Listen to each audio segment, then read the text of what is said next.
Hi everyone and welcome back to Retro Legends. In 1995, a single screenshot was enough to turn heads. Polygons in motion, characters spinning in space, melee weapons, three-dimensional arenas, dynamic cameras. The name was Toshinden. For many, it was the first real wow of the PlayStation era. Not the deepest, not the most balanced, not the longest lasting, but certainly one of the most important.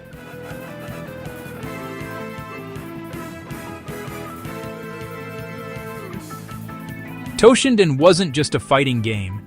It was a technological showcase, a visual manifesto, a symbol of the dramatic shift from 2D to 3D. A title that might seem clumsy today, but back then, it represented the future in playable form.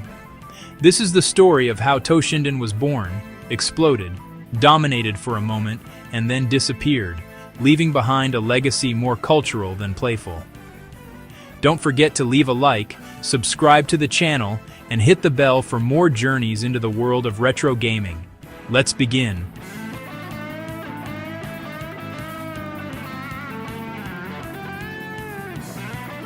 In the early 90s, fighting games were probably the most stable and well-understood type of game in the whole industry. 2D wasn't a technical problem to get past anymore, but a language that was perfectly mastered.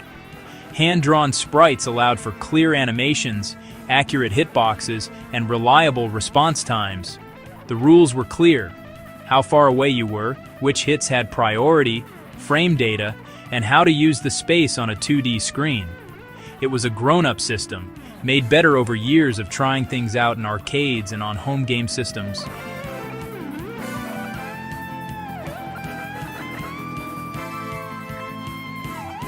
But because of this, the game style starts to look a bit old. Even though the way you play is good, people start to think that new stuff is happening somewhere else.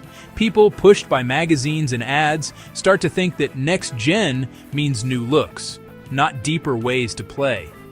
3D becomes the cool new look for the future, even if it doesn't always make the game better to play. These blocky shapes aren't about being good yet, but about being new and modern.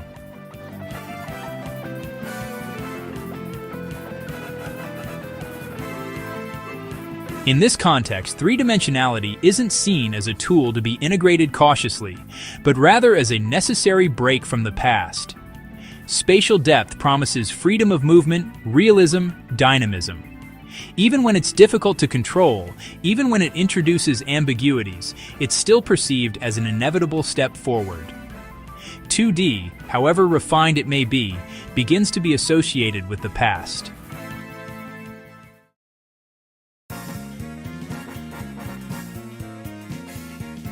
It's at this point that Sony's entry completely changes the rules of the game. The first PlayStation doesn't present itself as a gradual evolution, but as a declaration of intent. The message is clear.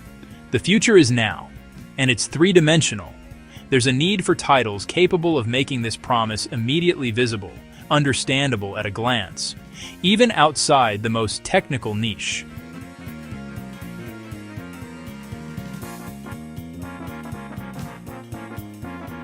Toshinden was born exactly for this reason. Not to make fighting games perfect, but to change how they look and feel. It's one of the first games where 3D isn't just for show, but it's the main part of how you play. Spinning cameras, deep views, open fighting areas. Everything is made to show off new technology. Back when no one was sure what video games would be like in the future, Toshinden gave a quick, clear, and almost teaching answer to a big question.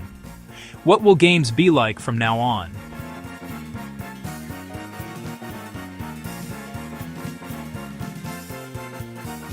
Toshinden shows up as a way to say, we're doing things differently. It's not just a small step forward for fighting games, it's a whole new path. The people making the game knew it would be really hard, and even a bad idea to try and beat the great 2D fighting games at their own game. Those games were super precise, deep, and balanced. It would have been not just tough, but not even worth it. The idea isn't to make something that already works even better, but to change what we're comparing it to. Don't just make the old rules better, make new ones entirely.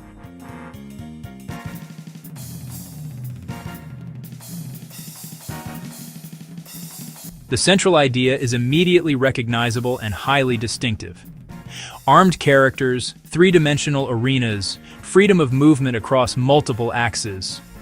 No longer a fight confined to a single line, but a space to occupy, circumvent, and control.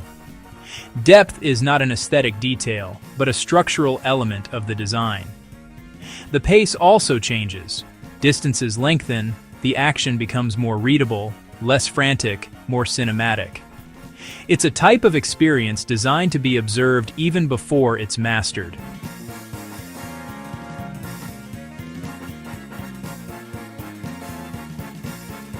This choice has very specific implications. Bringing in weapons means changing what fighting is all about. The reach of attacks gets longer. Fighting with just your hands isn't the main thing anymore, and knowing how to move around the space becomes more important than hitting fast. At the same time, 3 dimensions bring new problems the game type had never really dealt with before, like the camera, things bumping into each other, which way characters are facing, and being able to see where hits land. These were problems that, in 2 dimensions, had been figured out over many years. But here, they had to be solved almost from the very beginning.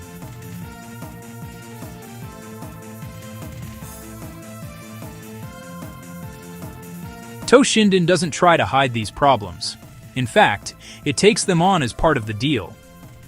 The main idea here isn't to make things perfect, but to make a big splash with new ideas.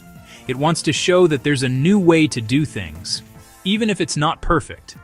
It's a game that gives up being super precise and having deep rules for a new look and how space works.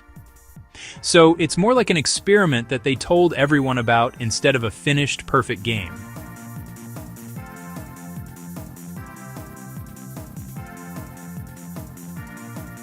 And this is exactly where the risk is. A big jump in technology like this means the game will get criticized. Things like controls that don't feel right, or fights that aren't fair, and that feeling of it being a test version instead of a finished game. But at the same time, it's the only way to make a new way forward.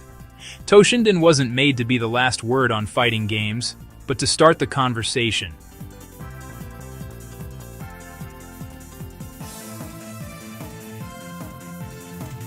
Toshinden was made to really grab your attention, even before you fully understood it.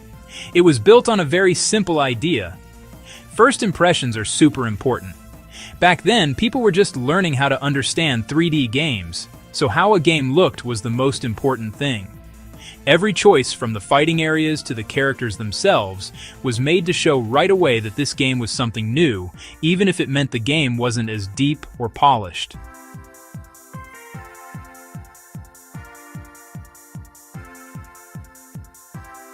The characters are deliberately massive with accentuated proportions and broad movements. This isn't a random stylistic choice, but a technical and communicative necessity. Large models, clearly separated from the background, improve readability on low-resolution screens and make the 3-dimensional rotation evident. The audience needs to perceive volume, distance, and the orientation of the bodies. Even the animation, often rigid, favors recognizable poses and evident transitions rather than fluidity.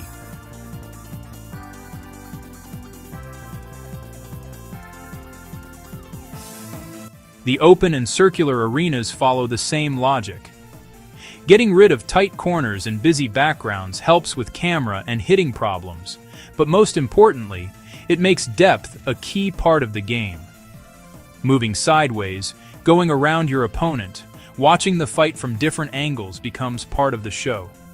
The fight isn't just about hitting each other anymore, it's like a dance in space.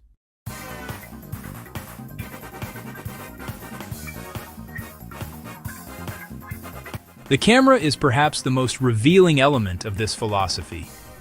It's not neutral, it's not invisible. It follows the action, rotates, repositioning itself to best show the scene. Sometimes it's a bit off. Sometimes it makes you feel lost. But its job isn't to make sure you win every fight. Instead, it's there to show off the 3D world, to make it clear that the space is real, that the characters are no longer stuck on a flat screen.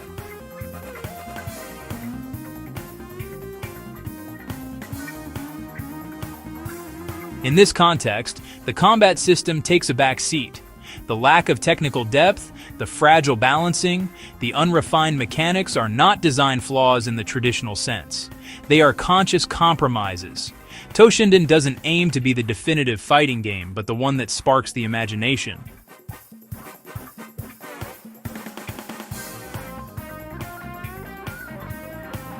And in 1995, this approach hit its mark. The audience isn't analyzing frame data, hitboxes, or risk-reward systems. They see characters circling their opponent, weapons whistling through the air, cameras rotating like in movies. They see something they'd never seen before, and that's exactly what Toshinden was designed for.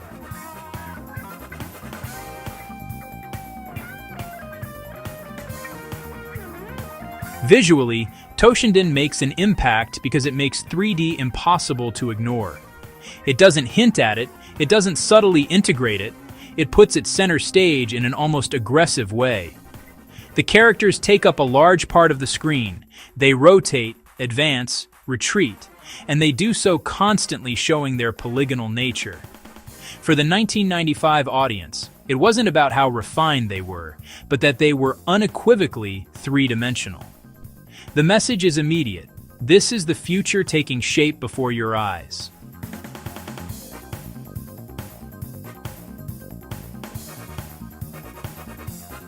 But technical limitations are everywhere. Textures wobble because the PlayStation lacks perspective correction, making surfaces unstable, almost vibrating. The frame rate fluctuates, especially during the most frantic moments, breaking the flow of the action. Animations are stiff, designed more to convey a pose than to provide fluidity. And the models, when seen up close, reveal their limited complexity. All obvious flaws, even by the standards of the time.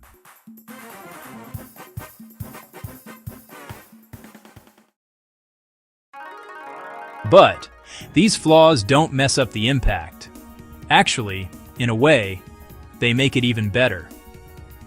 People don't look at Toshinden like a finished, perfect game, but more like a tech demo you can play. Every little problem is seen as the price you pay for something totally new in a fighting game. Real depth, constant turning, the feeling of space. Your brain fills in the blanks. It forgives the little mistakes, because what really matters is the whole experience.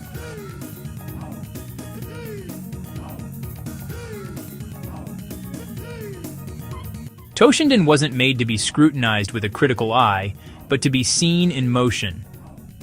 It's a game that works best when you see it for the first time, when the initial impact overrides analysis. It doesn't seek balance, coherence, or formal cleanliness. It seeks astonishment, and in that historical moment, it achieves it without hesitation.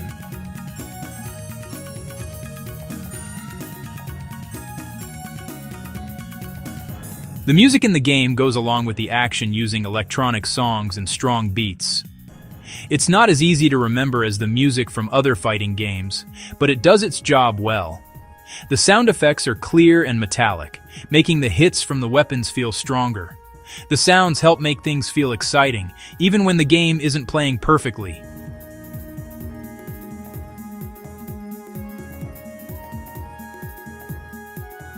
The Toshinden roster isn't designed to tell complex stories, but to be immediately recognizable. Each character is designed starting from a strong outline, a special weapon, a bunch of visual things that make them easy to see even from far away. In a new 3D world, this clear look is super important. The player needs to know who they are looking at in a blink of an eye, without needing long talks or deep thinking.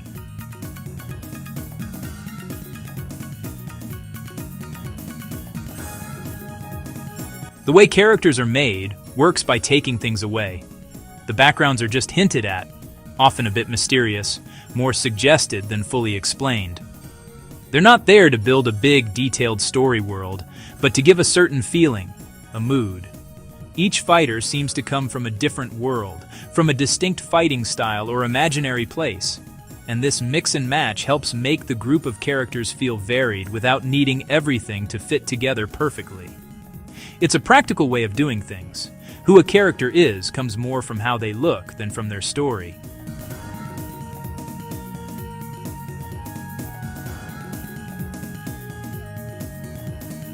Archetypes are quick and useful. The calm and skilled fighter shows he's in control and knows his moves. The fancy assassin mixes being deadly with being graceful. The tough character shows off strength and a fighting spirit, while the more mysterious characters are there to make you wonder, almost hinting at secrets that the game doesn't really need to tell you. There's no deep thinking about how they feel, but there's a clear, easy to understand, and cool way they look.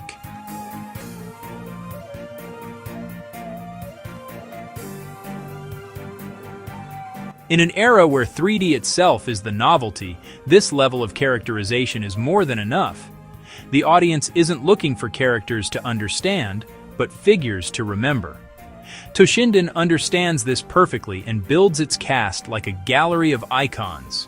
Simple, stylized, perhaps superficial, but perfectly suited to withstand the impact of an experience that relies entirely on effect and first impressions.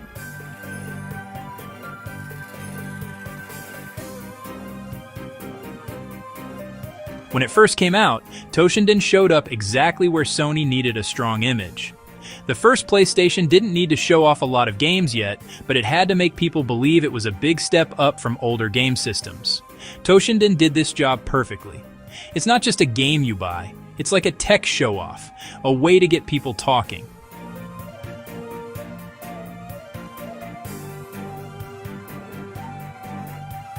Sony uses it all the time. It pops up in magazines as a cool example of new age graphics, it's on demo discs, and it's often the game playing at stores where you can try it out. It doesn't matter if you get how to play it right away.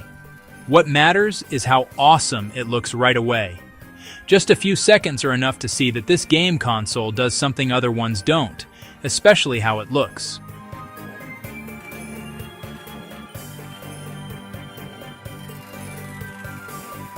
Sales show this clearly.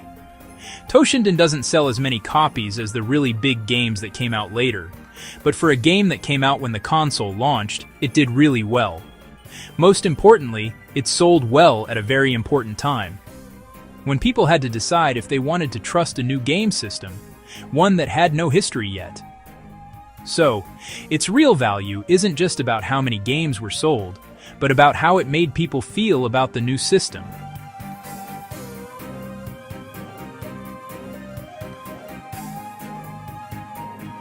Toshinden became the face of change. It's the game many people think of first when they remember playing a PlayStation for the first time, the one they remember seeing for the first time in a store or in a cool magazine. It's not the game they played the longest, or thought about the most, but it's the one that made a whole generation believe that the future was really here.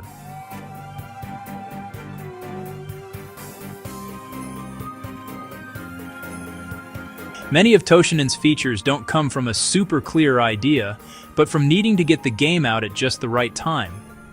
The game started and grew when 3D graphics were still very new.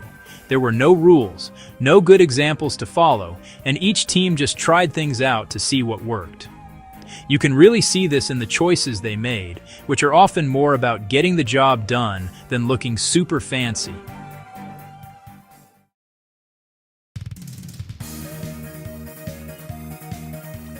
The combat system, for example, is designed to be easy to understand even before it's deep. The distances are big, the movements are slower than in 2D fighting games, and when characters hit each other, it's simplified.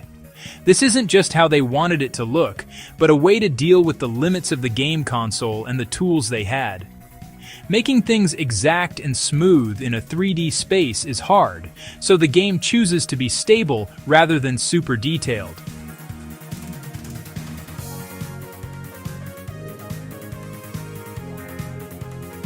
Even the camera, which is super important, is made up of lots of little compromises. It tries to follow the action, but it often gets lost, makes weird angles, making you, the player, have to adjust.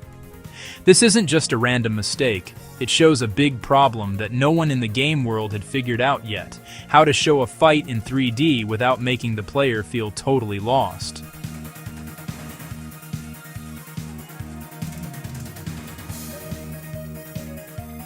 Toshinden moves forward with temporary fixes, which are just good enough to show that 3D can be done, but not good enough to make it perfect.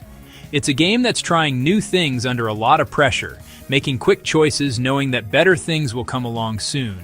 Its importance is right here, not in being a complete game, but in making an idea real that, not long ago, was just a thought.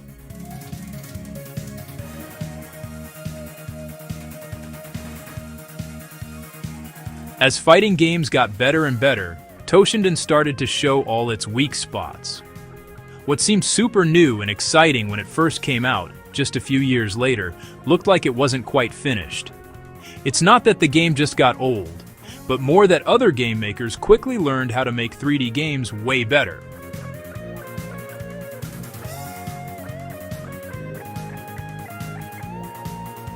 New three-dimensional fighting games start to build more layered ways to play. In these games, moving around in the space isn't just for show, it's a real part of how you play. Going deeper into the screen becomes a smart move you can make, not just something that looks cool. The controls feel snappier, hits land more exactly, and the character movements are easier to understand. All the things that Toshinden only hinted at or made super simple become the main point of these new games.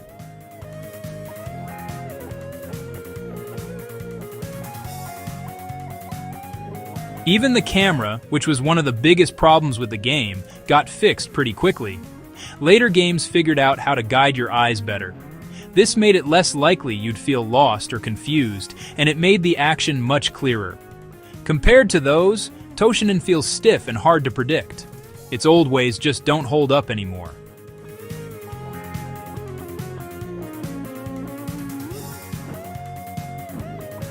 The next games in the series try to change and get better, adding more stuff and making things smoother, but they can't get back to being the best like they were at the start.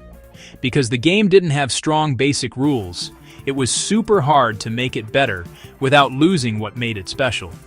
So, what was once cool because it showed off new tech stops being fun when people want a really good game to play against others.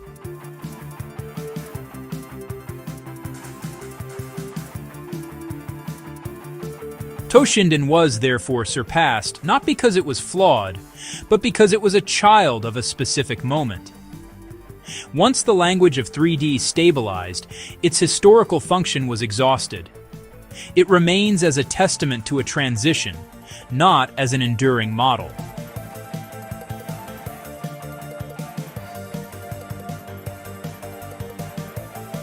Today, what makes Toshinden special isn't how fun it is to play now, but how important it was for video games growing up.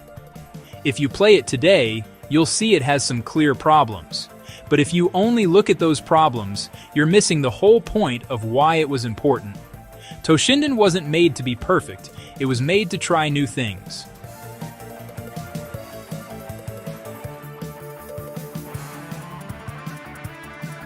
It's a game from a time of change, born at a moment when the game industry didn't yet have a shared way to make 3D games. Game makers were literally making up the rules as people played and found out what worked. In this way, Toshinden is like a picture of that exact moment. A game that shows the excitement, the unsureness, and the rush to prove that the future was already here, even if it wasn't fully understood yet.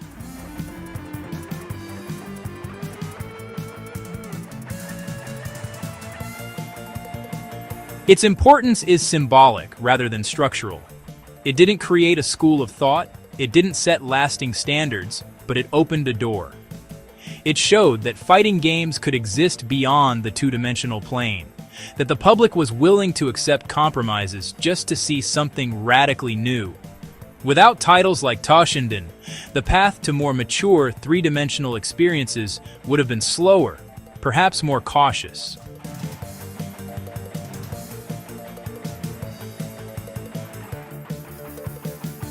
Because of this, it's not remembered today as a classic that lasts forever, but as a big moment in history. Not for how perfect it was, but for what it was brave enough to try. It shows an industry that was changing, and that needed games that weren't perfect to figure out where to go next.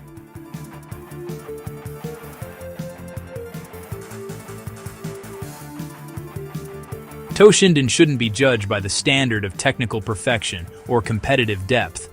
It should be seen as a game that helped things change, like an early version of a new idea, even before it was a game. It wasn't made to be the best ever, but to break a wall that no one had really tried to cross so clearly before. To bring fighting games into a real 3D space, where you could move freely, with cameras moving around and managing how deep things looked.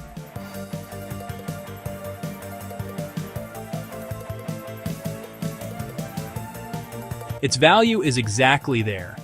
Not in how balanced the characters are, not in how precise the moves are, but in showing that 3D wasn't just a passing trend in technology, but a new way to tell stories in fighting games. Toshinden made an idea real that was only talked about before, that fights could happen in a whole arena, not just on a straight line.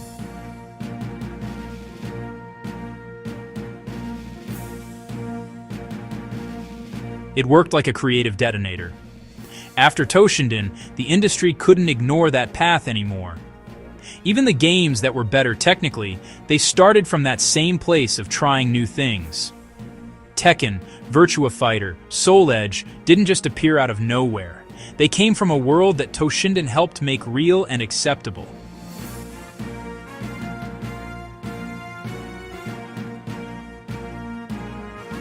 So, it wasn't a perfect game, but it was a super important step.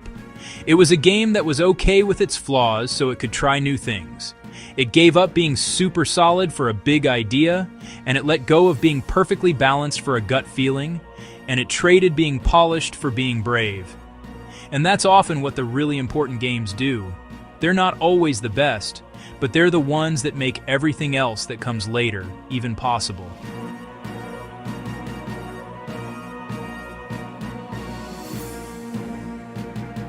And with that, our trip down memory lane comes to an end. How many of these fun facts did you already know? Let us know in the comments. Don't forget to hit that like button, subscribe to the channel, and turn on the notification bell for more trips into the world of retro gaming. Thanks for watching Retro Legends, and we'll see you in the next video. Stay retro, stay legends.